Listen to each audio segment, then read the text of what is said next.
नवेम्बर रे पुणी माड़ी आसुछि बात्या। बंगोपसागर रे दाना बांधुछि लघुचाप। सेपटे अशांत हेलाणी प्रशांत महासागर। बड़ गोटाई शक्तिशाली होछि भयंकर घूर्णिझड़, जहा प्रभाव रे आउ छाड़िबो नाही वर्षा।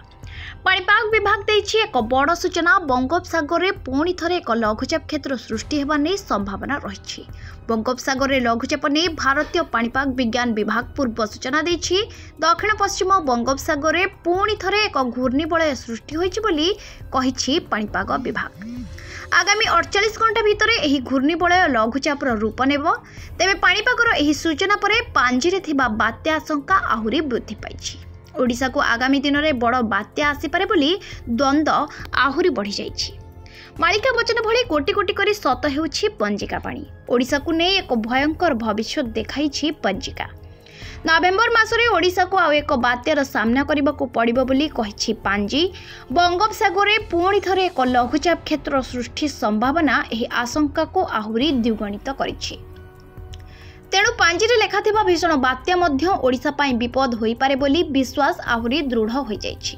लघुचाप प्रभाव रे 12 पर्यंत दक्षिण भारत रे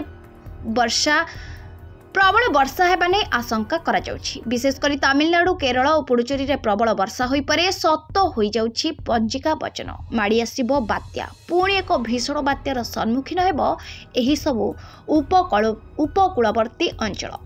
सत हो जाउछि गोटिए परे गोटिए लेखा। मालिका वचन भली पंजिकारे जहा सबु लेखा थिला सबु धीरे धीरे सत हेबाकू लागिलाणी। अक्टोबर रे बात्या लेखा थिला, बात्या हैला। नवेम्बर रे भूमिकंप लेखा थिला, भूमिकंप हेउछि। आउ एबे भीषण बात्या हेबो बोली मध्य लेखा रहिछि। जहा परे बात्या हेबाकू नै पाणीपाग विज्ञानी माने आकलन करिलेनि। 17 तारिख आड़कू बात्या हेबो बोली आकलन करा जाइछि। ज्योतिष माने ग्रह नक्षत्र मानकर चलन को देखि पंजिका तैयारी करथिले। आउ एबे सेही सब कथा सत हेउछि।